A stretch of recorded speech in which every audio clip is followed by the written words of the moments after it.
اے میری قوم کے جوانوں، یہ جوانی ختم ہو جائے گی۔ 16 سال سے جوانی شروع ہوتی ہے، 40 سال پہ جوانی 50 سال پہ ختم ہو جاتی ہے۔ یہ جوانی جانے کے لیے آتی ہے، ہمیشہ جوانی کی بہاریں نہیں رہے گی، ہمیشہ یہ ابھرے ہوئے گال نہیں رہیں گے، ہمیشہ یہ خوبصورت آنکھیں نہیں رہے گی۔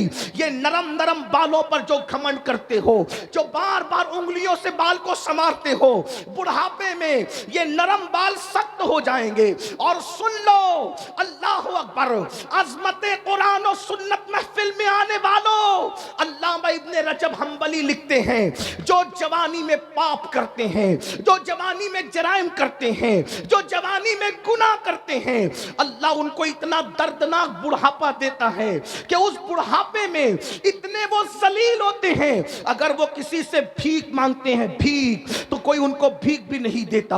وہ بستر میں چادروں میں منہ چھپا چھپا کر کے روتے ہیں، وہ رات کو تارے گن گن کر رات گزارتے ہیں۔ راتوں کی تاریکی میں جوانی میں پاپ کرنے والوں کو اللہ بڑھاپے میں نیند چھین لیتا ہے، سکون کی نیند چھین لیتا ہے۔ دولت کے نشے میں، حسن کے نشے میں، جوانی کے نشے میں خدا کے غضب کو چیلنج کرنے والے جوانوں سن لو، نرم گدوں کو دولت کے بلبوتے پہ خریدا جا سکتا ہے مگر سکون کی نیند نہیں خریدی جا سکتی۔ میرے آقا علیہ السلام کے غلاموں، بڑھاپا آئے گا، 1 گھنٹے کے اندر تمہاری زندگی ختم نہیں ہوگی، 3 گھنٹے کی فلم تمہاری زندگی نہیں ہے۔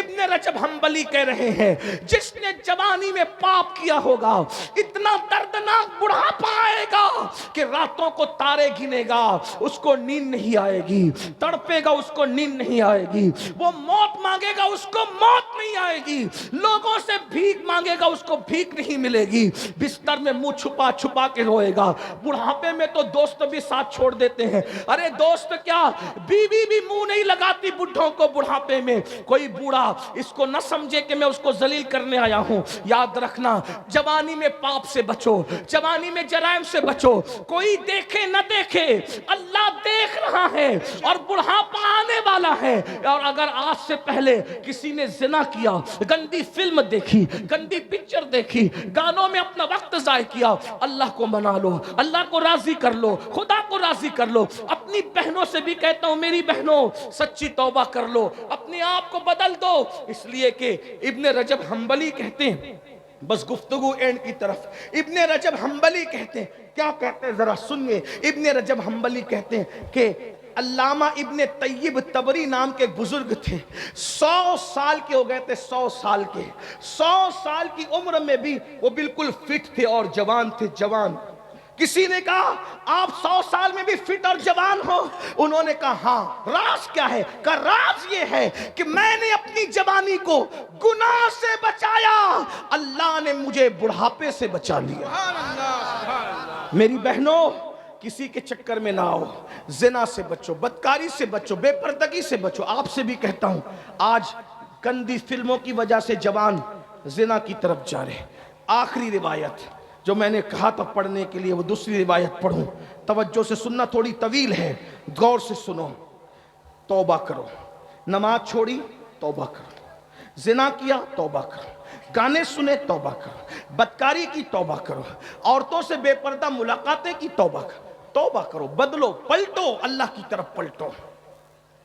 اللہ پاک کی بارگاہ میں جو توبہ کرے اللہ اس کو معاف کرتا ہے۔ بہت دھیان سے سننا، غور سے سننا، توبہ کیا چیز ہے، کیسے کیسوں نے توبہ کیا، اللہ نے اس کو قبول کیا۔ توبہ کرنے والوں کو اللہ نے عزت دی، اللہ نے شہرت دی، اللہ نے مقام دیے، بلکہ فرمایا ان اللہ یحب التوابین ویحب المتطہرین۔ اللہ توبہ کرنے والوں کو اپنا محبوب بنا لیتا ہے، اللہ پاک رہنے والوں کو اپنا محبوب بنا لیتا ہے۔ میرے بھائیوں گناہ سب سے ہوتے ہیں، برائیاں سب سے ہوتی ہیں، لیکن اللہ اپنے بندوں سے 70 ماؤں سے زیادہ پیار کرتا ہے، اللہ اپنے بندوں سے کروڑوں ماؤں سے زیادہ پیار کرتا ہے۔ ہم سے کوئی اتنا پیار نہیں کر سکتا جتنا اللہ پیار کرتا ہے، اللہ اپنے بندوں سے بہت پیار کرتا ہے۔ ایک دن میں نے سوچا اللہ کتنا پیار کرتا ہے، بتاؤں کتنا پیار کرتا ہے؟ اللہ اکبر، میں کوئی شاعر تو نہیں لیکن کبھی کبھی میں کلام لکھتا ہوں ٹوٹے پھوٹے انداز میں۔ میں بیٹھا ہوا تھا، میری موجودگی اسی میں ایک صاحب میرا کلام توڑ پھوڑ کر پڑھ رہے تھے، میری آنکھ میں آنسو آ گئے، کیونکہ میں نے اس سے کچھ سیکھا۔ جو صاحب نعت خواں توڑ پھوڑ کر میرا کلام پڑھ رہے تھے الٹا سیدھا، تو مجھے اس سے عبرت ہوئی۔ میں نے سوچا جس کلام کو میں نے بنایا ہے اس کے ساتھ کوئی چھیڑ چھاڑ کرے تو مجھے اتنی تکلیف ہوتی ہے، کیونکہ یہ کلام لکھنے والا میں ہوں، میری شاعری سے چھیڑ چھاڑو تو مجھے اتنی تکلیف ہوتی ہے۔ مجھے تو میرے اللہ نے بنایا ہے، اگر کوئی میرے ساتھ چھیڑ چھاڑ کرے، جب مجھے اپنے بنائے ہوئے کلام سے اتنا پیار ہے تو اس کو اس کی بنائی ہوئی مخلوق سے کتنا پیار ہوگا، کتنی محبت ہوگی۔ اللہ اکبر، غور فرمائے۔ اور ہر شاعر کا یہ حال ہے، اسی لیے اچھے شاعر کسی ایرے گہرے کو اپنا کلام نہیں دیتے، وہ اچھے نعت خواں کا انتخاب کرتے، آواز اچھی ہو، انداز اچھا ہو، تلفظ اچھا ہو۔ یہ بات ہے میرے بھائی، یاد رکھنا۔ بلکہ تم اور دیکھ لو تمہیں اپنے بنائے ہوئے گھر سے کتنا پیار ہے، بچے خود سوچیں ان کے بنائے ہوئے گھروندے سے بچہ کتنا پیار کرتا ہے۔ بتاؤ اگر بچے کا گھروندہ کوئی توڑ دے تو بچے کتنا روتے ہیں۔ ارے جب بچے کے بنائے ہوئے گھروندے سے بچے کو پیار ہے، تمہارے بنائے ہوئے گھروں سے تمہیں پیار ہے، تو اس کی بنائی ہوئی مخلوق سے وہ کتنا پیار کرتا ہوگا۔ اللہ ہمارا دشمن نہیں ہے، اللہ ہمارا محبوب ہے اور وہ ہم سے محبت بھی کرتا ہے۔ اس مقام پر پہنچ کر تو وجد کرنے کو جی چاہتا ہے۔ ارے مٹی پڑے لوگوں کے منہ پر کوئی ہم سے پیار کرے نہ کرے، اللہ ہم سے پیار کرتا ہے، کیا یہ کم ہے؟ اور وہ بھی کتنا پیار کرتا ہے۔ لیکن میرے عزیز، ہم نے سب کی محبت کا احساس کیا، رب کی محبت کا احساس نہیں کیا۔ ہم نے سب کی پیار کی قدر کی، رب کے پیار کی قدر نہیں کی۔ وما قدر اللہ حق قدری، تم نے اللہ کے پیار کی وہ قدر نہیں کی جو کرنے کا حق تھا۔ آؤ آؤ، اللہ سے کب تک دور بھاگو گے، کب تک اللہ سے دور جاؤ گے؟ رمضان شریف قریب ہے، ایک ہفتے کے بعد رمضان شریف آنے والا ہے، موسم بہار آنے والا ہے، عبادت کا موسم آنے والا ہے۔ اپنے آپ کو تیار کر لو، گناہوں سے چھٹکارا پالو، گناہوں سے توبہ کر لو، عہد کرو آج کے بعد کی زندگی نیکیوں کی زندگی ہوگی، پرہیزگاری کی زندگی ہوگی، تقوی کی زندگی ہوگی۔ آج سے پہلے جو گناہ کے نہیں کریں گے، نماز چھوڑ کر مسجد کو ویران کیا، رسول اللہ کا دل دکھایا، ہم مسجدوں کو آباد کریں گے، مسجدوں میں نماز پڑھنے جائیں گے، تراویح بھی پڑھیں گے، 20 رکعت پوری پڑھیں گے، پوری نمازیں پڑھیں گے۔ رمضان شریف جس کو مقبول مل گیا وہ جنتی ہو گیا، اس کی نجات ہو گئی۔ اس لیے رمضان شریف میں عبادت ضرور کرنا، سارے روزے ضرور رکھنا۔ اگر نہیں رکھو گے حضور کو تکلیف ہوگی، حضور رنجیدہ ہوں گے، حضور ناراض ہوں گے۔ اللہ اکبر۔ آئیے وہ دوسری حدیث جو پڑھنی تھی اب میں آپ کے سامنے پیش کر رہا ہوں۔ حضور اللہ اکبر کیسے کریم ہے، ان کا رب ان سے بڑا کریم ہے۔ اللہ اکبر۔ سنیے سنیے، گناہ سے توبہ کرو، توبہ کے دروازے کھلے ہوئے ہیں۔ بلکہ ایک بات مجھے یاد آئی، ایک مرتبہ امام حسن بصری نے کہا تھا لوگو توبہ کرو۔ کیا پیاری بات آئی ہے، حسن بصری نے کہا تھا لوگو توبہ کرو، لوگو توبہ کرو۔ اور پھر کہتے ہیں اللہ کے دروازے پہ دستک دیتے رہو، دستک دیتے رہو، دستک دیتے رہو، کبھی نہ کبھی اس کا دروازہ کھل ہی جائے گا۔ پردے کے پیچھے عورتیں بیٹھ کر کے تقریر سن رہی تھی، واز سن رہی تھی، ایک بوڑھی کانپتی ہوئی آواز آئی، حسن ہوش کرو کیا بول رہے ہو، حسن ہوش کرو کیا بول رہے ہو، حسن ہوش کرو کیا بول رہے ہو۔ اللہ اکبر۔ حسن بصری چپ ہو گئے تو بوڑھی آواز آئی، حسن تم کہتے ہو اللہ کے دروازے پہ دستک دیتے رہو، کبھی نہ کبھی کھل جائے گا۔ حسن مجھے یہ تو بتا دے، تو کہہ رہا ہے کہ کھل جائے گا، مجھے یہ بتا کہ اس نے دروازہ کب بند کیا ہے؟ کھلتا وہ ہے جو بند ہوتا ہے، اس کا دروازہ تو کبھی بند ہی نہیں ہوتا۔ سارے بادشاہ دروازے بند کر لیتے ہیں، اس کا دروازہ کبھی بند نہیں ہوتا۔ ہر دروازے پہ دربان ہے، اللہ کے دروازے پہ کوئی دربان نہیں ہے۔ جو چاہے اس کے دروازے پہ صدق دل سے آ جائے، جو اس کے دروازے پہ آ جاتا ہے اللہ اس کو اپنا بنا لیتا ہے۔ ہر دروازے کا حال یہ ہے، امیر غریب میں فرق ہے، کالے گورے میں فرق ہے، ان پڑھ پڑھ لکھے میں فرق ہے، نیک اور بد میں فرق ہے، تنہا میرے اللہ کا در ہے جہاں کوئی فرق نہیں ہے، جو آتا ہے اپنا بنا لیا جاتا ہے۔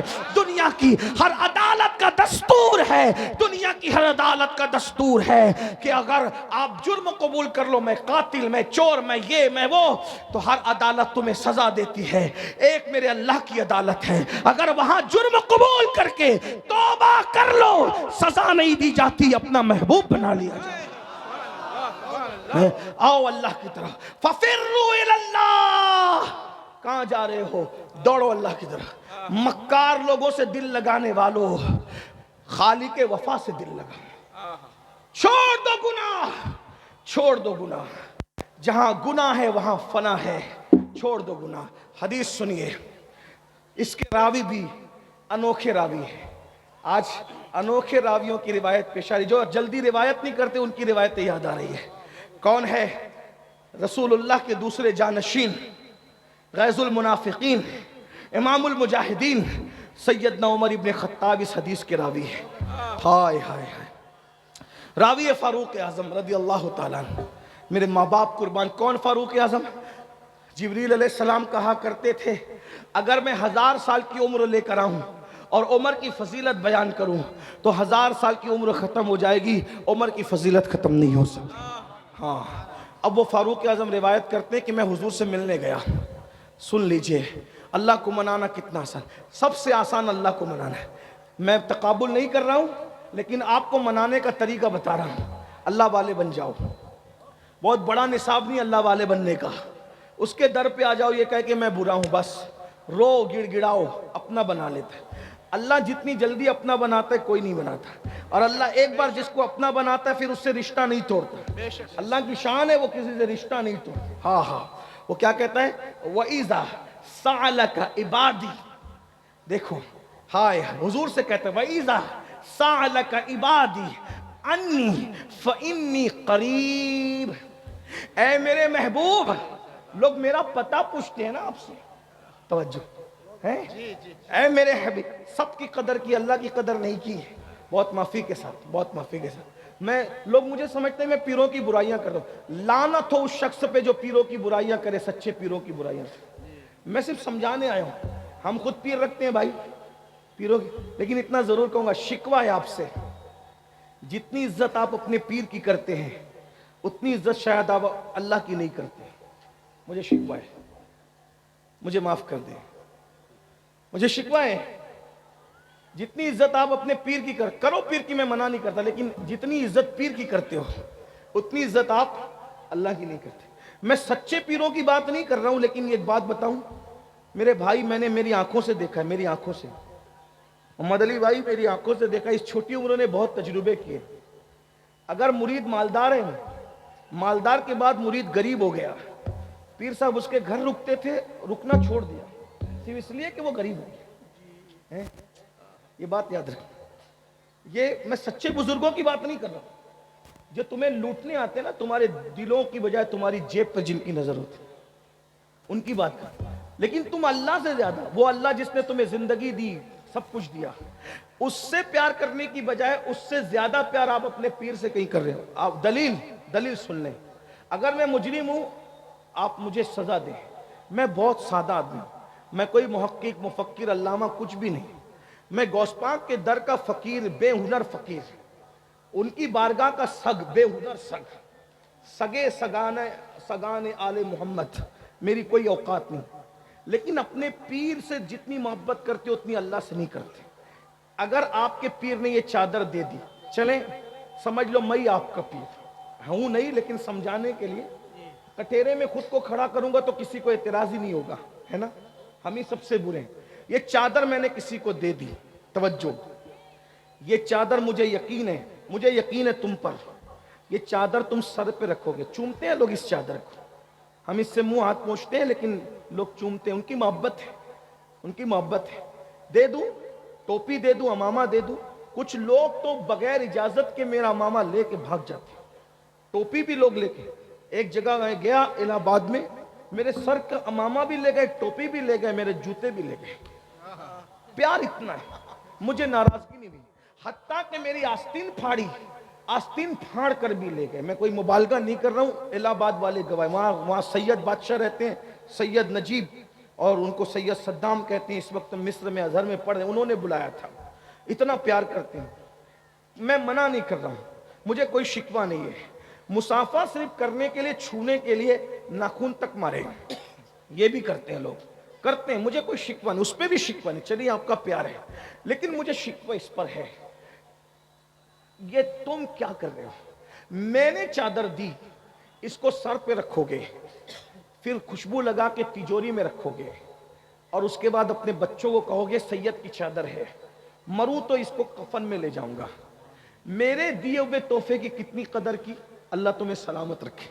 لیکن میں خوش نہیں ہوں، کیونکہ جو تحفہ میں نے تمہیں دیا تھا، تمہارے پیر نے دیا تھا، ٹوپی کی شکل میں، چادر کی شکل میں، کسی بھی شکل میں دیا تھا، تم نے اس کو سر پہ رکھا، تجوری میں رکھا، اس کی عزت کی، اس کی زیارت کی، اور اس کو تم قبر میں لے جاؤ گے۔ پیر کے دیے ہوئے تحفے کی تم اتنی عزت کر رہے ہو، اللہ نے بھی تو تمہیں تحفہ دیا نا، اللہ نے بھی تو تمہیں تحفہ دیا نا۔ ایک بات کہہ دوں پھر، علامہ جمیل صاحب جیسے لوگ ممبر پہ ہیں، اور میں سب کو نہیں جانتا، یہ اللہ والے یہ حق سننے کے اور حق کہلوانے کے عادی ہیں۔ بھائی میری چادر تمہارے قبر میں کام آئے گی، کوئی گارنٹی نہیں۔ میری دی ہوئی ٹوپی تمہاری قبر میں کام آئے گی، کوئی گارنٹی نہیں۔ میرا دیا ہوا تحفہ تمہیں قبر میں کام آئے گا، کوئی گارنٹی نہیں۔ مسلمانوں تمہیں شرم میں ڈوب مرنا چاہیے، سب سے زیادہ اللہ رسول کی محبت ہونی چاہیے، بعد میں سب کی ہونی چاہیے۔ اگر تم اللہ رسول کو اس سے زیادہ کسی کو چاہتے ہو تو کہیں نہ کہیں تم شرک کی طرف جا رہے ہو۔ شرک صرف بتوں کو پوجنا نہیں ہے، جو چیز کا حقدار اللہ ہے وہ حق کسی اور کو دینا، یہ بھی تو شرک ہے، یہ بھی تو شرک ہے۔ میں تمہیں مشرک کہنے نہیں آیا، یہ فیصلہ علماء کریں گے، مفتیان کرام کریں گے، آپ کو بتائیں گے کہ جس چیز کا حقدار اللہ ہے وہ حق آپ کسی اور کو دیں گے تو یہ شرک نہیں ہے۔ صرف بتوں کے آگے ہاتھ جوڑنا ہی شرک ہے۔ شرک کے بہت سی اقسام ہیں۔ مجھے بتاؤ میرے دیے ہوئے تحفے کی تم نے اتنی قدر کی، اتنی عزت کی؟ ایک تحفہ تو اللہ نے بھی دیا تھا، اور کیسے دیا تھا؟ کیسے دیا تھا؟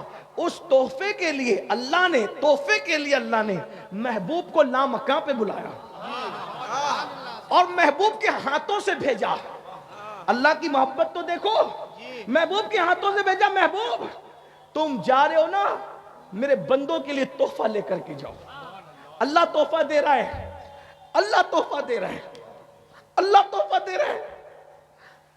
قلم کے تحفے پر غرور اور کمنڈ کرنے والوں، امین القادری کی قلم اس نے مجھے تحفے میں دی، عطر کی بوتل، ایک عطر کی بوتل دی، لوگ سنبھال کے رکھتے، عطر لگاتے بھی نہیں ہے۔ او اللہ کے بندوں کہاں ہو؟ مر کے اللہ کو کیا منہ دکھاؤ گے؟ یہ امین القادری تمہاری قبر میں نہیں آنے والا، اس کو تو خبر بھی نہیں ہوگی کہ تم مرو گے قبر کہاں۔ بلکہ سچی بات کہہ دوں، قبر میں اندر کیا آئے گا بھائی؟ جنازے میں نہیں آئے گا، جنازے میں۔ کیا بات کرتا؟ مسلمان بنو، وہ مسلمان جو رسول اللہ بنانے آئے تھے۔ اپنی طبیعت کے مسلمان مت بنو، اپنی مرضی کے مسلمان مت بنو۔ یاد رکھو اللہ نے تحفہ بھیجا، اللہ نے تحفہ کون کس کو دیتا ہے بھائی؟ جس سے پیار کرتا ہے۔ اور تحفہ کن ہاتھوں سے دیا؟ جبریل کے ذریعے سے نہیں بھیجا، فرشتے کے ذریعے سے نہیں بھیجا۔ پیار کتنا کرتا ہے تم سے اور مجھ سے، احساس کر لو کتنا پیار کرتا ہے۔ سب کا پیار کا احساس کرنے والوں، احساس کر لو کتنا پیار کرتا ہے۔ محبوب سے کہا، محبوب آپ جا رہے ہو نا زمین پہ، میری طرف سے تحفہ لے کے جاؤ اور میرے بندوں کو یہ تحفہ پیش کر دینا۔ پیر کے تحفے کی تمہیں عزت ہے، فقیر کے تحفے کی عزت ہے۔ میرے ایک دوست نے کہا اجمیر شریف میں ایک اجنبی فقیر ملا تھا، اس نے پتھر دے دیا، میں نے آج تک سنبھال کے رکھا۔ میں نے کہا تجھے سلام ہے، کتنی عزت کی، اللہ نے دیا نا تجھے تحفہ، پتھر نہیں دیا، نماز سجدہ دیا۔ بولو اللہ کے تحفے کی قدر کر رہے ہو؟ کس کس نے اللہ کے تحفے کو سینے سے لگایا ہے؟ کس کس نے اللہ کے تحفے کو پیٹھ کے پیچھے پھینک دیا ہے؟ کس کس نے اللہ کے تحفے کو پیٹھ کے پیچھے پھینک دیا؟ بتاؤ مسلمان ہو تم؟ کتنے ہو جو عشاء پڑھ کر کے اس محفل میں آئے ہو، اور کتنے ہو جا کر کے فجر پڑھو گے؟ جو اللہ کے تحفے کی عزت نہ کرے وہ کیسا مسلمان ہے؟ بتاؤ بتاؤ۔ اللہ کی یہی عزت ہے، اللہ سے یہی پیار ہے، اللہ سے یہی محبت ہے؟ نہیں، ہوش کے ناخن لو، مرو گے کوئی نہیں آئے گا، کوئی نہیں آئے گا، اللہ ہی اللہ کی رحمت کام آئے گی، اس کے محبوب رحمت للعالمین کام آئیں گے، نہ ماں کام آئے گی، نہ باپ کام آئے گا، نہ بھائی کام آئے گا۔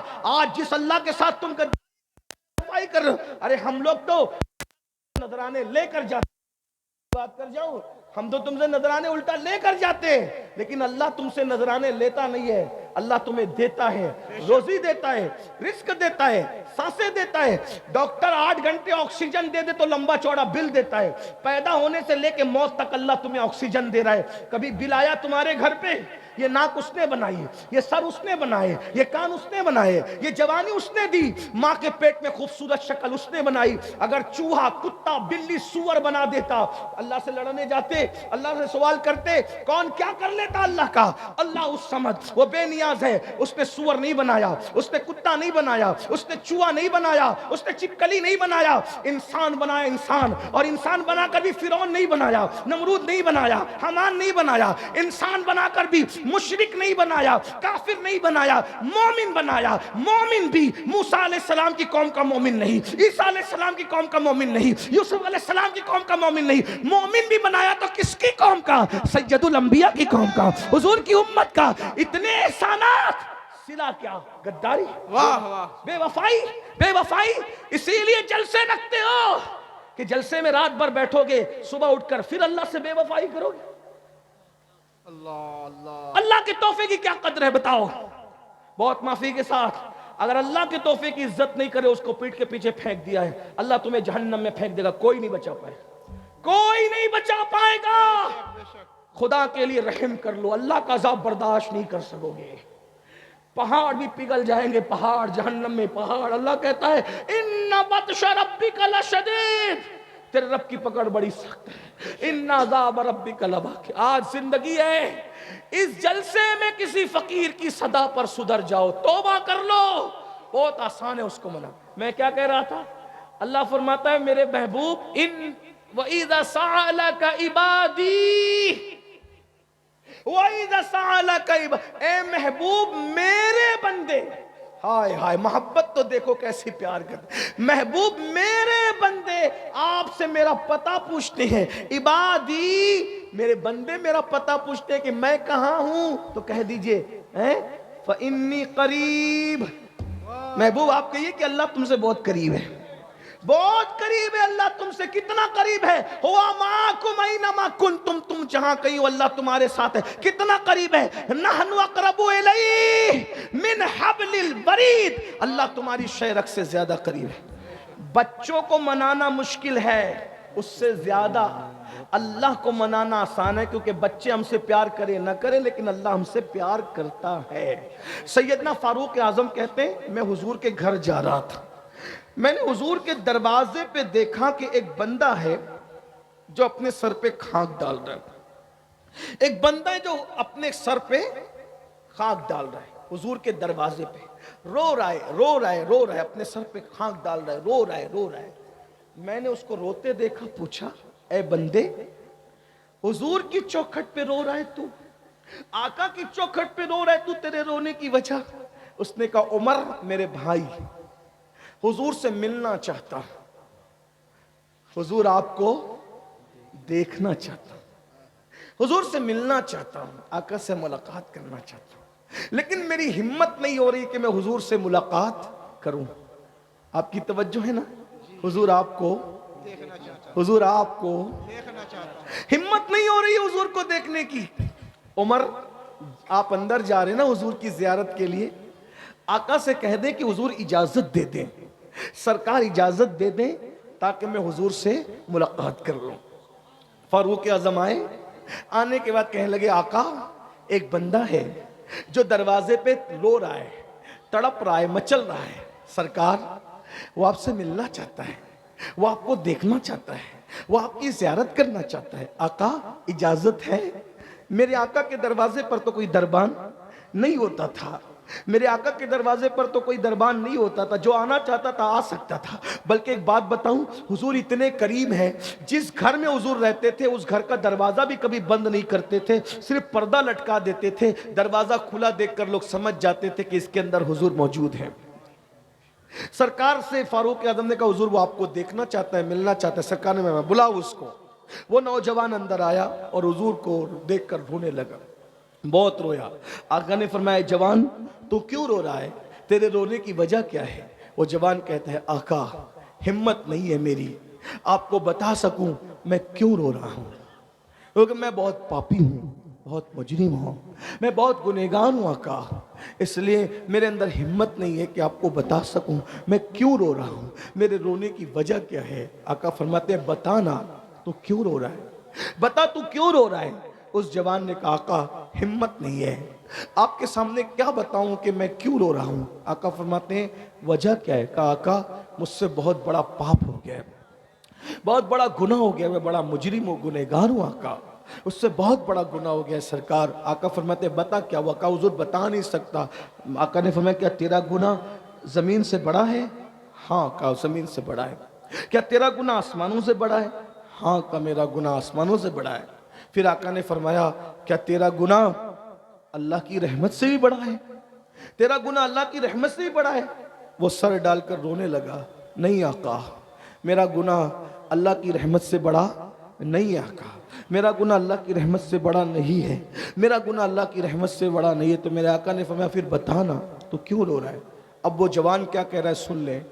وہ جوان کہتا ہے آقا میں وہ بدنصیب ہوں، میں وہ بدنصیب ہوں کہ میں نے لوگوں کے کفن چرائے، میں کفن چور ہوں آقا، ایک دو نہیں، میں نے کم و بیش 1000 کفن چرائے، 1000 مردوں کو میں نے ننگا کیا ہے، میں نے ننگا کیا ہے، میں نے 1000 کفن چرا کے مردوں کو ننگا کیا، مردوں کی بھی میں نے کفن کپڑے چھین لیے، میں وہ کم نصیب ہوں، میں نے کفن چرائے۔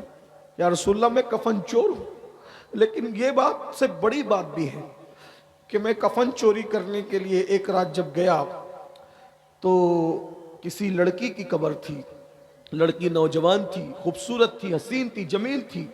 میں نے جب اس لڑکی کی لاش کو نکالا قبرستان میں باہر، لڑکی اتنی خوبصورت تھی کہ شیطان مجھ پر غالب آ گیا اور میں نے اس مردہ لڑکی کے ساتھ قبرستان کے اندر زنا کیا، بدکاری کی، میں نے بدکاری کی، زنا کیا۔ وہ لڑکی اچانک زندہ ہو گئی، اس نے چیخ ماری، کہا ظالم تو نے مجھے ناپاک کر دیا، تو نے مجھے گندا کر دیا، کیا منہ لے کر میں ان مردوں کے درمیان رہوں گی؟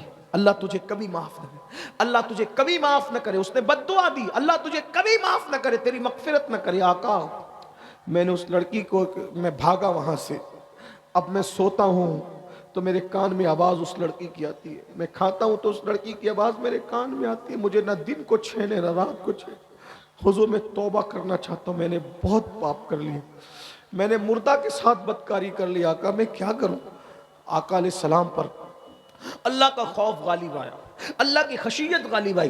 حضور علیہ السلام نے کہا اے جوان تو جلدی سے باہر نکل، تو یہاں جلدی سے یہاں سے چلا جا، چلا جا، جلدی سے چلا جا، مجھے ڈر لگتا ہے کہیں تیری وجہ سے آسمان سے آگ نہ برس پڑے، اللہ کا عذاب نہ نازل ہو جائے تیری وجہ سے، جا جا جلدی سے جا۔ تو وہ جوان چلا گیا، رو رہا ہے، رو رہا ہے، اللہ مجھے معاف کر دے، اللہ مجھے معاف کر، اللہ مجھے معاف کر دے، میں نے کیا کر لیا، کیا کر لیا۔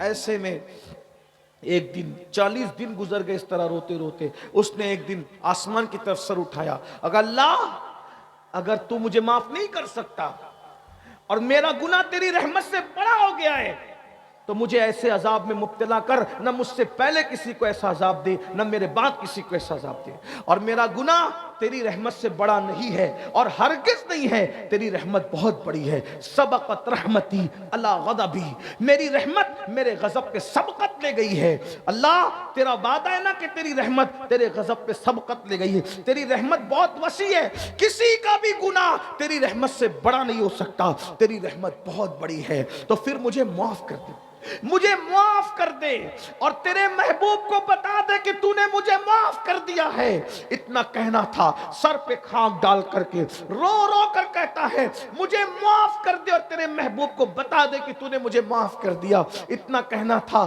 کہ بلبل سدرا جبریل امین آئے، اور آنے کے بعد رسول اللہ کو سلام کیا، اور سلام کے بعد عرض کرتے ہیں یا رسول اللہ وہ جو جوان آیا تھا، وہ جوان آپ نے اس کو کیوں نکال دیا؟ آقا فرماتے جبریل اس نے کتنا بڑا پاپ کیا، کتنا بڑا گناہ کیا، مجھے ڈر لگا اس کی وجہ سے کہیں آگ نہ برس پڑے، پتھر نہ برس پڑے, اللہ کا عذاب نازل نہ ہو جائے. اللہ اکبر. اس لیے میں نے نکال دیا, جبریل اس کا گناہ کتنا بڑا ہے, اس کا پاپ کتنا بڑا ہے. جبریل امین کہتے ہیں یا رسول اللہ مگر اللہ آپ سے کہتا ہے کہ اللہ نے آپ کے صدقے اس کو معاف کر دیا ہے, اس کی توبہ کو قبول کر لیا ہے, اس کو بلائیے اللہ نے اس کو بخش دیا ہے. آقا خوشی سے روتے ہوئے کہتے ہیں کیا اللہ نے اس کو معاف کر دیا؟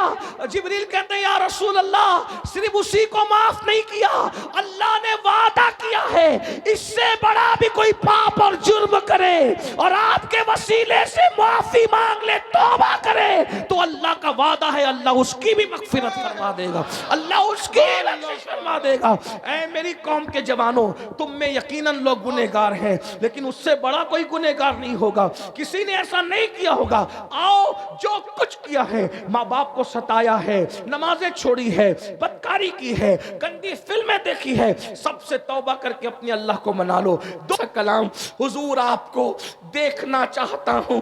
اللہ اکبر. کتنی خوبصورت وہ آنکھیں ہیں جو مصطفیٰ جان رحمت کو دیکھتی ہیں, جو مصطفیٰ جان رحمت کو تکتی ہیں, جو مصطفیٰ جان رحمت کا دیدار کرتی ہے. اللہ اکبر. خدا کرے یہ مکڑا, خدا کرے یہ جملہ, خدا کرے یہ مصرع حضور کی بارگاہ میں مقبول ہو جائے اور کبھی پردہ اٹھے اور ہمیں دیدار نصیب ہو جائے. یاد رکھنا یہ پڑھنا رسمی نہیں ہے.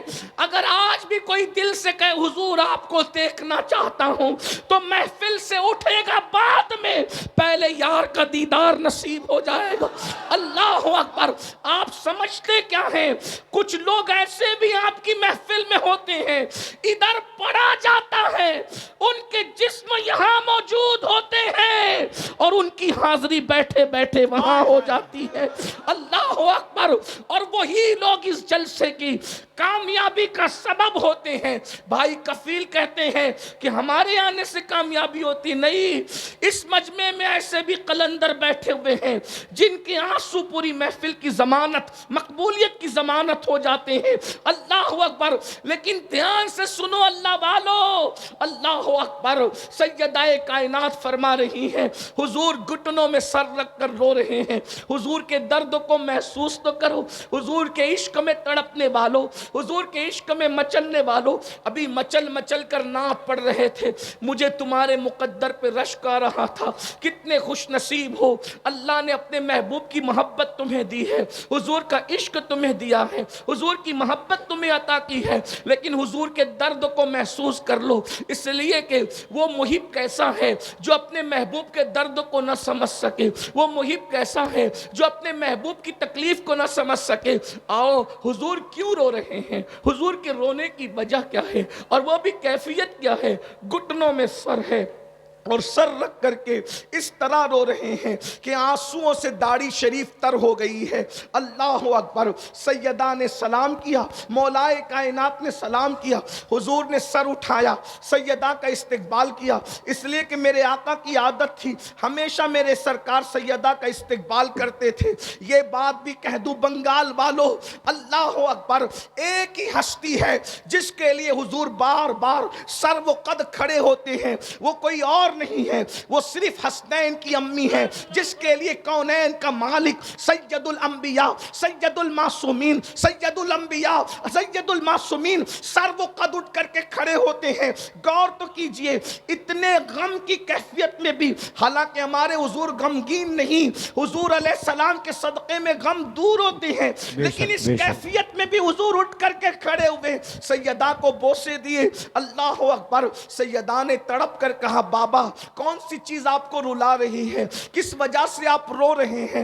آقا اس طریقے سے رو رہے ہیں, تنہائی میں بیٹھ کر, گھٹنوں پہ سر رکھ کر, موٹے موٹے آنسوؤں سے رونے کی وجہ کیا ہے؟ تو میرے سرکار نے اپنی شہزادی سے کہا فاطمہ تم نے پوچھا ہے تو میں تمہیں بتاتا ہوں, میرے رونے کی ایک وجہ ہے. میں معراج پر گیا تھا, معراج پر جانے کے بعد جب میں نے جہنم کا مشاہدہ کیا, جب میں نے جہنم کو دیکھا تو جہنم کو دیکھنے دیکھنے کے بعد آج وہ جہنم کا منظر مجھے یاد آ گیا ہے، آج وہ جہنم کا منظر مجھے یاد آ گیا ہے۔ فاطمہ اسی منظر کو یاد کر کے میں رو رہا ہوں۔ میرے رونے کی وجہ یہی ہے کہ میں سوچتا ہوں کہ جو عذاب میں نے جہنم کا مشاہدہ کرتے وقت اپنی امت کے حوالے سے دیکھا ہے، میری امت اس کو کیسے سہ سکے گی، میری امت اس کو کیسے برداشت کر سکے گی۔ میں بطور مفہوم یہ بات پڑھ رہا ہوں، اللہ اکبر، تمہارے میرے رسول جہنم کے اندر امت پر ہوتے ہوئے عذاب کو دیکھ کر کے رو رہے ہیں۔ میرے بھائیو، گناہ کر کے قہقہے لگانے والوں، گناہ کر کے ہنسنے والوں، حضور کو جو چیز رلا رہی ہے وہ کیا ہے؟ اب ذرا دھیان سے سنو، اللہ اکبر، میرے آقا رو رہے ہیں۔ سیدہ سے کہا میں نے جہنم کا جب مشاہدہ کیا تو میں نے کیا دیکھا؟ اب ذرا آقا فرما رہے ہیں جو مشاہدہ حضور نے کیا، فرما رہے ہیں، فرمایا میں نے جہنم میں کچھ عورتوں کو، پہلے تو فرمایا میں نے سب سے زیادہ جہنم میں جن کو دیکھا وہ دو لوگ ہیں، ایک تو عورتیں ہیں، ایک تو عورتیں ہیں، اور نمبر دو کچھ غریب مرد ہیں، مفلس مرد ہیں۔ اللہ اکبر، اس کی تشریح اگر نہ کروں تو آپ الجھن میں پڑ جائیں گے۔ حضور نے غریب مردوں کو کیوں دیکھا؟ اس لیے کہ غربت کبھی کبھی انسان کو کفر تک لے جاتی ہے، غربت کبھی کبھی انسان کو چاپلوس بناتی ہے، غربت کبھی کبھی انسان کو چوری کرنے پہ مجبور کرتی ہے۔ بنگال والوں، اس لیے میری گزارش ہے غربت سے نکلنے کی کوشش کرو، غربت سے نکلو، مالدار بننے کی کوشش کرو، لیکن مالدار حلال سے بننے کی کوشش کرنا۔ اللہ اکبر، سود کے پیسوں سے مالدار نہیں بننا، چوری کے پیسوں سے مالدار نہیں بننا، لوگوں کا گبن کر کے مالدار نہیں بننا، محنت کر کے مالدار بنو، خوب ترقی کرو۔ اللہ اکبر، یاد رکھیے، اللہ اللہ، ستاروں کے آگے جہاں اور بھی ہے ابھی عشق کے امتحان اور بھی ہے، تو شاہی ہے، پرواز ہے کام تیرا، تیرے سامنے آسماں اور بھی ہے۔ میری قوم کے جوانوں یاد رکھنا، جتنے وقت میں موبائل کھیلتے ہو، گیم کھیلتے ہو، اتنا ٹائم بچا کر کاروبار میں لگاؤ۔ اللہ اکبر، لوگوں کا بوجھ اٹھاؤ، لوگوں پہ بوجھ نہ بنو۔ پھر میرے آقا نے ایک بات یہ بھی فرمائی، میں نے جہنم میں سب سے زیادہ مقرر لوگوں کو دیکھا، خطیب لوگوں کو دیکھا،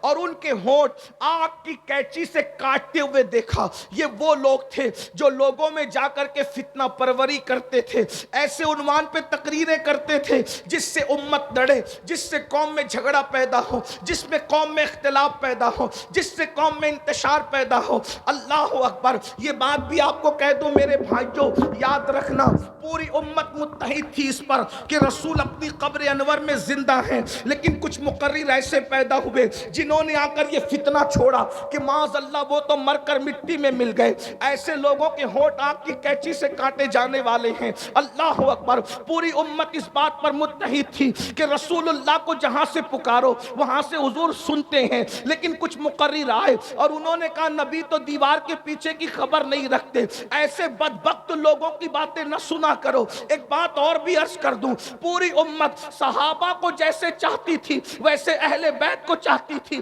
جیسے اہل بیت سے پیار کرتی تھی ویسے صحابہ سے پیار کرتی تھی، لیکن کچھ لوگوں نے فتنہ چھوڑا کہ معاذ اللہ یہ ایسے ہیں اور وہ ویسے ہیں۔ یاد رکھنا، صحابہ ہماری ایک آنکھ ہے، اہل بیت ہماری دوسری آنکھ ہے۔ ہم جتنا پیار نبی کی آل سے کرتے ہیں اتنا پیار نبی کے اصحاب سے کرتے ہیں، جتنی عزت نبی کے اصحاب کی کرتے ہیں اتنی عزت نبی کے آل البیت کی کرتے ہیں، اس لیے کہ ہمارے یہاں عزت کا معیار کسی کو تولنا نہیں ہے۔ دنیا میں وہ ترازو پیدا نہیں ہوا جو ابو بکر صدیق کو تول سکے یا مولا علی کو تول سکے، اور ترازو میں علی و صدیق کو تولنے والوں، جب نبی کی نالین تولنے کے لیے کوئی ترازو پیدا نہ ہو سکا تو جگر گوش مصطفیٰ فاطمہ الزہرا کی عظمت کو تولنے کے لیے ترازو کہاں سے لایا؟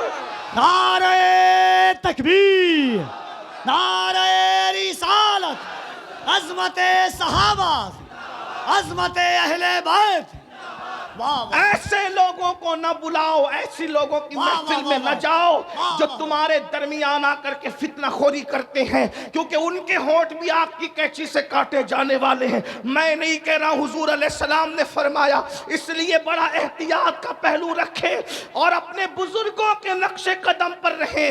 ہمارے بزرگوں نے نہ افراد کیا نہ تفرید کیا۔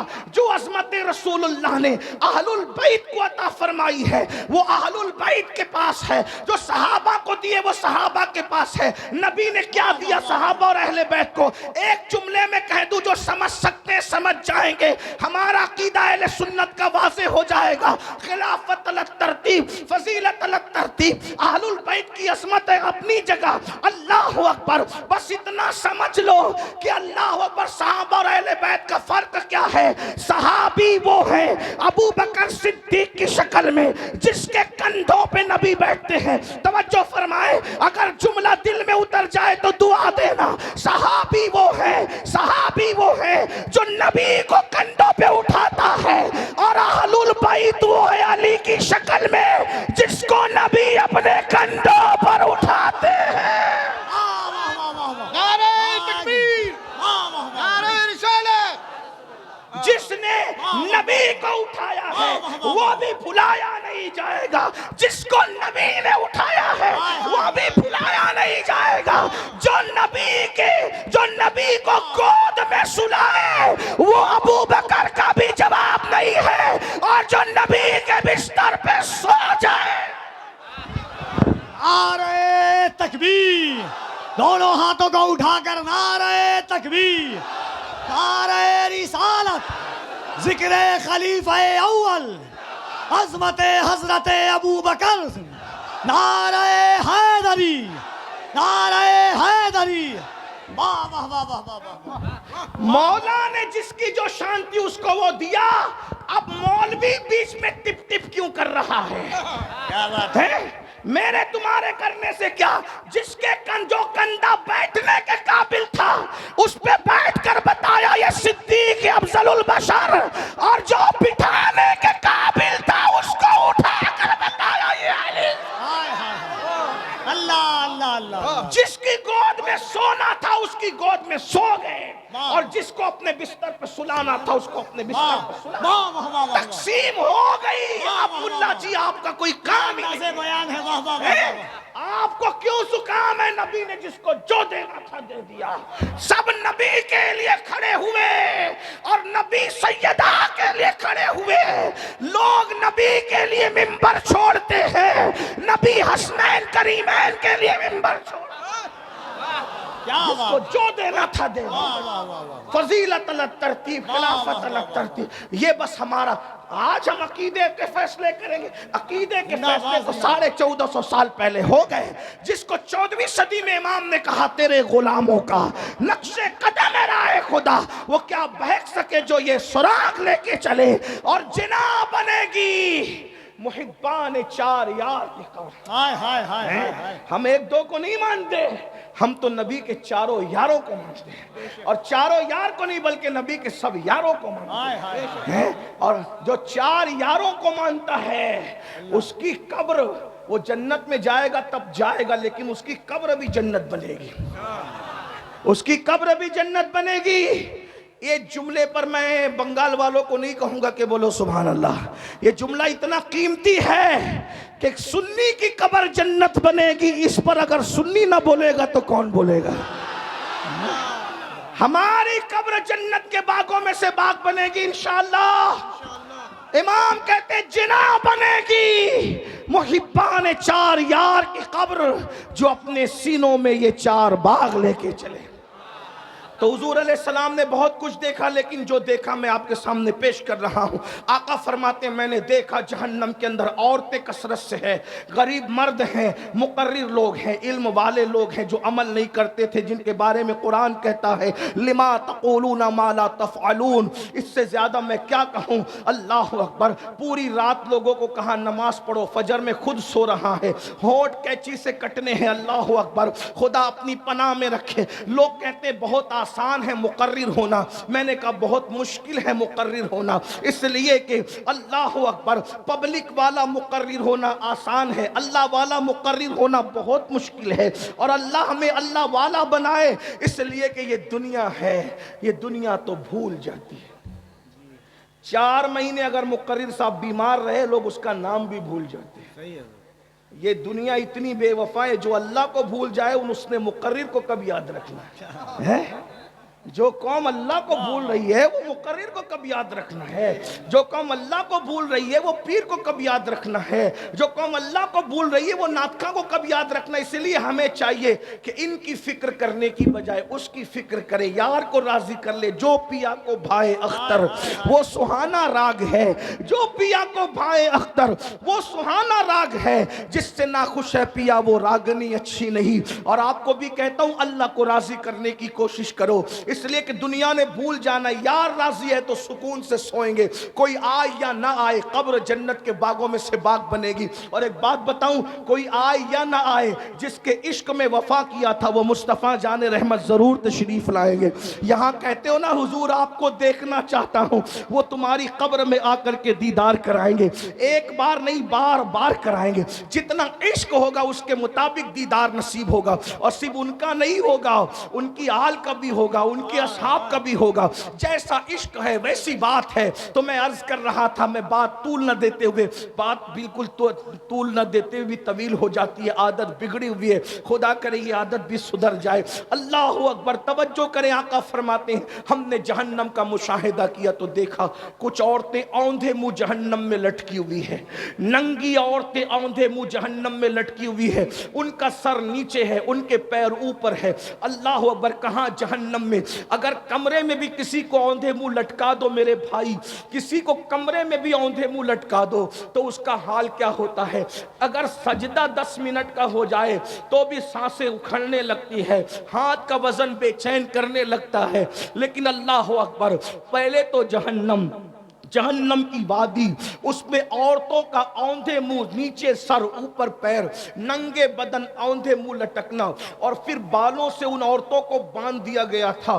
اللہ اکبر، وہ عورتیں چیختی چلاتی تھی۔ میرے آقا نے فرمایا، میں نے پوچھا جبریل یہ کون عورتیں ہیں اوندھے منہ جہنم میں لٹکی ہوئی ہے؟ اگر تمہیں بھی اپنی ماں سے پیار ہے تو ان تک یہ بات پہنچانا رسول اللہ کی، اپنی بہن سے پیار ہے، بیوی سے پیار ہے، بیٹی سے پیار ہے، ان تک پہنچانا، اور جو بہنیں اپنے آپ سے پیار کرتی ہیں وہ بھی سن لیں۔ اللہ اکبر، آقا فرماتے ہیں میں نے جبریل سے پوچھا جبریل یہ کون عورتیں ہیں جو اوندھے منہ ننگی جہنم میں لٹکی ہوئی ہے؟ جبریل امین عرض کرتے یا رسول اللہ صلی اللہ علیہ وآلہ وسلم، یہ آپ کی امت کی وہ عورتیں ہیں جو دنیا کے اندر بے پردہ رہا کرتی تھی، دنیا میں بے پردہ رہتی تھی، اجنبی مردوں سے باتیں کرتی تھی، اور آقا سے عرض کی یا رسول اللہ یہ شادی شدہ ہونے کے بعد بھی دوسرے مردوں کے ساتھ ناجائز تعلقات قائم کرتی تھی۔ 3 باتیں بطور مفہوم میں نے پڑھا ہے۔ نمبر 1، بے پردہ رہتی تھی۔ اے میری بہنوں، آپ اجتماع میں آئی ہو، اس اصلاح معاشرہ کی محفل میں آئی ہو، زیادہ تر آپ پر توجہ ہم لوگوں کی نہیں ہوتی، ہم آپ سے بات نہیں کر پاتے، لیکن آج خصوصی یہ ایک بات میں آپ سے کرنا چاہتا ہوں، خدا کے لیے اپنے آپ سے پیار کر لو۔ جہنم میں عورتیں اس لیے جائے گی کہ انہوں نے پردہ نہیں کیا ہوگا، وہ بے پردہ رہتی ہوگی۔ ایک بات آپ کو بتاؤں میری بہنوں، کسی مرد کے سامنے آپ کو بے پردہ جانے کی اجازت نہیں ہے۔ آپ کا جو محرم ہے، بھائی ہے، باپ ہے، یعنی جو آپ کے رشتہ دار ہیں، حقیقی رشتہ دار، ان کے سامنے تو آپ چہرہ کھول سکتی ہے، باقی آپ کا دیور سے بھی پردہ کرنا فرض ہے، سسر اس سے بھی پردہ کرنا فرض ہے، جیٹ اس سے بھی پردہ کرنا فرض ہے۔ بڑھ کے اگر آپ برا نہ مانے تو ایک بات کہہ دوں، اللہ اکبر، چونکہ آپ حق والے لوگ ہیں اس لیے میں کہہ دوں پیر سے بھی پردہ کرنا فرض ہے۔ آپ اپنے پیر کے سامنے بھی بے پردہ نہیں جا سکتی، مسجد کے امام کے سامنے بھی بے پردہ نہیں جا سکتی، کافروں کے سامنے تو ہرگز نہیں جا سکتی، اور بڑی بات کہہ دوں تم اپنے نبی کے سامنے بھی بے پردہ نہیں جا سکتی۔ اللہ اکبر، میرے آقا علیہ الصلوۃ والتسلیم نے عورتوں کو پردے کا حکم دیا۔ بلکہ ایک بات آپ کو اور بتاؤں، اللہ اکبر، یہاں میرے بھائی لوگ بیٹھے ہوئے ہیں، اگر اپنی بہن کو، اپنی بیوی کو، اپنی ماں کو، اپنے گھر کی عورتوں کو جہنم سے بچانا ہے تو ان کو پردے کا پابند بناؤ، اپنی بچیوں کو پردے کا پابند بناؤ۔ یاد رکھنا یہاں آ کر کے لوگوں کو تھوڑی بے چینی ہوتی ہے، یار عورتوں کو پردے کی بات کیوں کہی جاتی ہے، اور لوگ ہمیں انٹرنیٹ پر تانا بھی دیتے ہیں، یہ کیسے مسلمان ہیں اپنی عورتوں کو پردے کا حکم دیتے ہیں۔ ایک بات کہوں،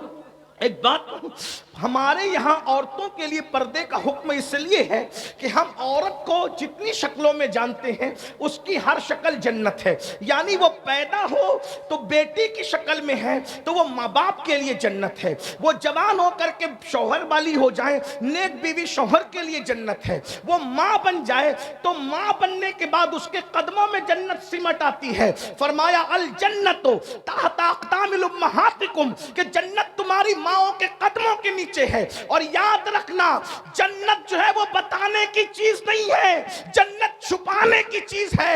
جنت کو جنت اسی لیے کہتے ہیں کہ وہ چھپا دی گئی ہے، جن کو جن اس لیے کہتے ہیں کہ وہ چھپی ہوئی مخلوق ہے۔ جن اور جنت کا مادہ ایک ہی ہے، تو جو جنت ہوگی وہ چھپی ہوئی ہوگی۔ ہمارے یہاں عورت کا دوسرا نام جنت ہے، اس لیے ہم عورت کو چھپا کر کے رکھتے ہیں۔ اللہ نے اپنی جنت بھی جو آسمانوں پر ہے وہ چھپا کے رکھی ہے۔ ہمارے یہاں عورت زمین کی جنت ہے، ہم نے اس کو بھی چھپا کر کے رکھا۔ دنیا دکھائی جاتی ہے، جنت نہیں دکھائی جاتی، جنت چھپی ہوئی۔ جنت کو جنت اسی لیے کہتے ہیں، اہل علم جانتے ہیں جنت کو جنت اسی لیے کہتے ہیں کہ وہ چھپی ہوئی ہے۔ سنو میری بہنوں، آج کل تو عورتیں کسی کے بھی ساتھ بیٹھتی ہیں، کسی بھی کے بھی سامنے بے پردہ جاتی ہے۔ یاد رکھنا یہ بھولا پن چھوڑو، پردے کے پابند بنو۔ دیور سے بھی پردہ، جیٹ سے بھی پردہ، خالہ زاد بھائی سے بھی پردہ، چچا زاد بھائی سے بھی پردہ، ماموں زاد بھائی سے بھی، سب سے پردہ کرو۔ ایک مرتبہ کسی نے پوچھا، امام ابن الجوزی اس حدیث کو لائے ہیں، توجہ سے سننا۔ پوچھا یا رسول اللہ، کیا کوئی عورت کسی اجنبی مرد کے ساتھ کہیں بیٹھ سکتی ہے؟ کسی اجنبی مرد کے ساتھ کہیں بیٹھ سکتی ہے؟ آقا نے فرمایا نہیں، کوئی عورت اکیلے کسی مرد کے ساتھ نہیں بیٹھ سکتی۔ تو پوچھنے والے نے پوچھا یا رسول اللہ، اگر وہ عورت نیک ہو اور جس کے ساتھ بیٹھے وہ مرد بھی نیک ہو، دونوں نیک ہوں، تو دونوں نیک لوگ ایک کے ساتھ بیٹھ سکتے دوسرے کے ساتھ؟ اب آقا کا جواب سنو، آقا فرماتے ہیں اگر کوئی عورت مریم کی طرح نیک ہو، جملے پہ توجہ کریں، حضور کی حدیث، لوگ کہتے ہیں مجھے میری بیٹی پہ بڑا فخر ہے۔ تیری بیٹی مریم ہے؟ کون ہے تیری بیٹی؟ میرے بھائی، مجھے میری بیوی پہ بڑا اعتماد ہے۔ کیا ہے تیری بیوی مریم ہے؟ استغفر اللہ۔ سنو، جس کی شان میں قرآن کی 3 صورتیں بیان ہو رہی ہے وہ سیدہ مریم حضرت عیسیٰ کی امی۔ آقا فرماتے ہیں اگر مریم کی طرح نیک عورت ہو اور یحییٰ کی طرح نیک مرد ہو اور دونوں اکیلے بیٹھنا چاہے تو میں دونوں کو اکیلے بیٹھنے کی اجازت نہیں دے سکتا۔ ہے کوئی یحییٰ جیسا نیک مرد؟ ہے کوئی مریم جیسی نیک عورت؟ جب ان کو اکیلے بیٹھنے کی اجازت نہیں ہے تو یاد رکھنا بیٹیوں، اگر اپنے آپ کو جہنم سے بچانا ہے پردے کی پابندی کرو۔ ابھی آپ لوگ اہل البیت کی بات پہ بڑا ناز کرتے ہو، کرنا بھی چاہیے، لیکن میں سوچتا ہوں یا اللہ، سیدہ فاطمہ کا ذکر کتنا سنتے ہو، کتنا سنتے ہو، کتنا سنتے ہو، مچلتے ہو، اپنے آپ کو ان کا غلام کہتے ہو، ان کی کنیز کہتے ہو، لیکن کیا یہ بھول گئے سیدہ پاک سیدہ فاطمہ الزہرا نے اپنے بچوں سے بھی اپنے سر کے بالوں کو چھپایا؟ ایک دن کسی نے امام حسن یا امام حسین سے کہا تھا، حضرت امام حسین کی بات مجھے یاد آتی ہے، حسین تیری ماں بہت نیک تھی، توجہ کرنا، تیری ماں بہت نیک تھی۔ امام حسین کی آنکھوں میں آنسو تھے، کہا تو نے سچ کہا، میری ماں کے وصال کے وقت میں صرف 7 سال کا بچہ تھا، لیکن اس عمر میں بھی میں نے اپنی ماں کے سر کے بالوں کو کبھی نہیں دیکھا۔ 7 سال کا بچہ ہے بیٹا، کہتے ہیں کہ میں نے اس عمر میں بھی اپنی ماں کے کے سر کے بالوں کو نہیں دیکھا. یہ ہوتا ہے پردہ. اللہ اکبر. پھر میرے آقا صلی اللہ علیہ وآلہ وسلم کی کنیزوں، آج یہ بھی ہو رہا ہے کہ لڑکیاں اجنبی مردوں سے تعلق بنائیں. استغفر اللہ. یہاں کی لڑکیاں ایسی نہیں ہے، بڑے شہروں میں ایسا ہوتا ہے فلموں کی وجہ سے، سیریلوں کی وجہ سے. لیکن ویکسین کے طور پہ یہ بات میں کہہ رہا ہوں، ٹیکہ لگاتے نا بیماری سے پہلے، اس کے طور پہ کہہ رہا ہوں، اگر یہ دنیا کے اندر عورتیں پاک دامن ہو جائیں، کسی مرد کی مجال نہیں ہے کہ وہ کسی عورت پر ڈورے ڈالے، کسی عورت کو بہکائے. عورتیں پھسل رہی ہے، اسی لیے مرد جو ہے وہ ناجائز تعلقات میں قائم ہو رہے ہیں. اور لڑکوں کو بھی کہہ دوں، 16 سال کی عمر میں لڑکیوں سے ناجائز دوستی کر کے زنا کے اڈوں پر جانے والوں، زنا کرنے والوں، بدکاری کرنے والوں، سن لو، یہاں تک فرمایا گیا ہر گناہ کی سزا مرنے کے بعد ملتی ہے. ہر گناہ کی سزا مرنے کے بعد ملتی ہے. زنا اور ماں باپ کی نافرمانی دو ایسے گناہ ہیں جس کی سزا دنیا ہی میں ملتی ہے. ماں باپ کا غدار جب تک دنیا میں ذلیل نہیں ہوگا اس وقت تک موت نہیں آئے گی، اور زانی جب تک دنیا میں ذلیل نہیں ہوگا اس وقت تک اس کو موت نہیں آئے گی. بزرگوں نے یہاں تک فرمایا جو دنیا میں زنا کرتا ہے اس کی نسلوں تک اللہ عذاب کو باقی رکھتا ہے، اس کی نسلیں تڑپائی جاتی ہے، اس کی نسلیں سسکیاں لیتی ہے. بلکہ یہاں تک بزرگوں نے فرمایا زانیوں کی نسل میں اندھے، لنگڑے، لولے، عیبی اولاد پیدا کی جاتی ہے تاکہ ان کو تڑپایا جائے. حالانکہ ہر زانی جس کے گھر میں لنگڑی لولی اولاد پیدا ہو اس کو زانی مت سمجھنا، اس پہ شک نہیں کرنا، کیونکہ 98% لوگوں کے گھر میں بطور سزا اولاد عیبی پیدا ہوتی ہے اور 2% لوگوں کے گھر میں بطور امتحان پیدا ہوتی ہے. وہ فیصلہ میں اور آپ نہیں کر سکتے. اس لیے میرے بھائیوں، گندی فلمیں دیکھ کر، گندی پکچریں دیکھ کر اپنے آپ کو بدکاری کی طرف نہ لے جاؤ. اللہ کے رسول صلی اللہ علیہ وآلہ وسلم کے فرمان کا مفہوم ہے پوری امت کو جتنا عذاب ہوگا اس کا آدھا عذاب زنا کرنے والوں کو ہوگا جو شادی شدہ عورتوں کے ساتھ زنا کرتے ہوں گے. میرے آقا علیہ الصلوۃ والتسلیم فرماتے ہیں جہنم کی آگ کا بنا ہوا کرتا زانیوں کو پہنایا جائے گا. جہنم کی آگ کا بنا ہوا کرتا زانیوں کو پہنایا جائے گا 2 لمحے کی لذت کے لیے، 2 منٹ کی لذت کے لیے. اللہ اکبر، کتنا دردناک عذاب ہے. کاش لوگ توبہ کرتے، کاش لوگ استغفار کرتے. میرے بھائی، آدھے گھنٹے کا سیریل ہماری زندگی نہیں ہے، 3 گھنٹے کی فلم ہماری زندگی نہیں ہے. اپنے آپ کو برباد نہ کرو. اللہ کے سچے رسول فرماتے ہیں جہنم میں پہاڑ ڈالے جائے تو پہاڑ بھی پگھل جائیں. جس جہنم میں پہاڑ پگھل جائیں گے اس جہنم میں میرا آپ کا کیا بنے گا، ہماری ہڈی پسلیوں کا کیا بنے گا. یہ کسی مولوی صاحب کا قول نہیں، کسی مفتی صاحب کا قول نہیں، کسی شیخ الحدیث صاحب کا قول نہیں، کسی جلسے کے نقیب اور خطیب کا قول نہیں. یہ تمہارے اور میرے سچے رسول کا فرمان ہے. آقا نے کہہ دیا زانی کو آگ کی قمیص پہنائی جائے گی تو پہنائی جائے گی، وہ اس سے بچ نہیں سکتا. میرے تمہارے سچے رسول نے فرمایا اس سے بڑھ کر دردناک بات اور کیا ہو سکتی ہے. اگر حدیث میں نہیں آتا تو میں بیان کرنے کی ہمت نہیں کرتا. آقا فرماتے جنہوں نے دنیا میں زنا کیا ہوگا، زنا دنیا میں زنا کیا ہوگا، ان کی شرمگاہوں پر جہنم کی آگ رکھ کر دہکائی جائے گی. کتنا کمزور مقام ہے. اللہ اکبر. اس کمزور مقام پر جب جہنم کی آگ دہکائی جائے گی کیا بنے گا؟ یہ دنیا ہی سب کچھ ہے، دنیا کی لذتیں سب کچھ ہے. ایک حدیث میں ایسی پڑھنے جا رہا ہوں کہ یہ حدیث جس نے روایت کیا ہے وہ جلدی روایت کرنے والی ذات نہیں ہے.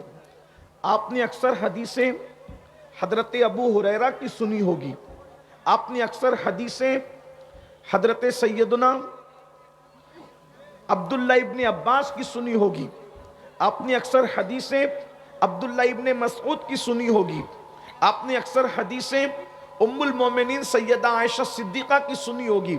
لیکن آئیے ایک حدیث سنیے. اچھا، راوی ایک بھی نہیں ہے، راوی 2 ہیں اور دونوں ایک ساتھ روایت کر رہے ہیں. اور راوی کون ہے سنو گے تو دل کی کلیاں مچل جائے گی، دل کی کلیاں کھل جائے گی. اللہ اکبر. وہ راویہ کون ہے جسے دنیا سیدہ طیبہ، طاہرہ، عابدہ، زاہدہ، راکعہ، ساجدہ، نقیہ، تقیہ، زکیہ، ام ابیہا، عالمہ غیر معلمہ، بدعائے مصطفیٰ، ملکہ فردوس بری، خاتون جنت، خاتون قیامت، ام الحسنین، ام الائمہ، حضرت سیدہ طیبہ طاہرہ فاطمہ بنت محمد الرسول اللہ کے نام سے جانتی ہے۔ ہستی کون سی روایت کرنے والی؟ سیدہ کائنات فرماتی ہیں، مخدومہ کائنات فرماتی ہیں، ایک مرتبہ میرے بابا کی یاد آ رہی تھی، اللہ کے رسول علیہ السلام سے ملاقات کے لیے میں نے میرے سرتاج مولائے کائنات سید السادات خاتم الولایت فاتح خیبر سیدنا علی ابن ابو طالب سے کہا میرے سرتاج چلیں، بابا کی بڑی یاد آ رہی ہے، آقا کی بڑی یاد آ رہی ہے۔ ہم دونوں نکلے اور نکلنے کے بعد بابا کے گھر گئے تو ہم نے بابا کو کس حالت میں پایا؟ اللہ اکبر! محسوس کرنے والے محسوس کریں، بہنوں کی بھائیوں کی سب کی خاص توجہ، اللہ اکبر! سیدہ کائنات فرماتی ہیں جب ہم بابا کے گھر گئے تو ہم نے بابا کو اس حال میں پایا کہ اللہ کے رسول اس طریقے سے اپنے دونوں گھٹنوں پر ہاتھ رکھ کر کے، اللہ اکبر! توجہ کریں، اگر آپ کو نظر آ رہا ہے، اللہ اللہ، آقا نے دونوں گھٹنوں کو اس طریقے سے ہاتھوں سے جوڑ رکھا ہے اور دونوں گھٹنوں پہ سر رکھا ہے اور سر رکھ کر کے موٹے موٹے آنسوؤں سے رو رہے ہیں۔ اللہ اکبر! یہ بیٹھنے کی کیفیت دیکھیں، انسان اس وقت اس کیفیت میں بیٹھتا ہے جب وہ بڑا غمگین ہوتا ہے، اس کو کچھ دکھڑا یاد آتا ہے، اس کو کوئی تکلیف یاد آتی ہے۔ اللہ اکبر! ذرا دیکھیں تو صحیح، اللہ اللہ، جس کے صدقے میں کائنات کی خوشیاں ملتی ہے، جس کے صدقے میں کائنات کو خوشیاں ملتی ہے، بلکہ جس کے صدقے میں خوشی کا وجود ہے، جس کے صدقے میں خوشیاں پیدا کی گئی ہے، آدم کو خوشیاں ملی ہے، جس کے صدقے میں نوح کو خوشیاں ملی ہے، جس کے صدقے میں داؤد کو خوشیاں ملی ہے، جس کے صدقے میں ایوب کو خوشیاں ملی ہے، جس کے صدقے میں یوسف کو خوشیاں ملی ہے، جس کے صدقے میں ابراہیم کو خوشیاں ملی ہے، جس کے صدقے میں بلکہ خوشیوں کی سوغات جس کے نالین کی خیرات ہے، میرے امام کہتے ہیں ان کے نثار کوئی کیسے ہی رنج میں ہو، ان کے نثار کوئی کیسے ہی رنج میں ہو، جب یاد آ گئے ہیں سب غم بھلا دیے ہیں۔ اللہ اکبر! ہر خوشی ان کی نالین کا صدقہ ہے، لیکن آج ہوا کیا ہے؟ سیدہ کائنات بیان کر رہی ہے، آج ہوا کیا ہے؟ رسول اللہ گھٹنوں میں سر رکھ کر کے رو رہے ہیں۔ میرے بھائی محمد علی فیضی آج کلام پڑھ رہے تھے، بڑا خوبصورت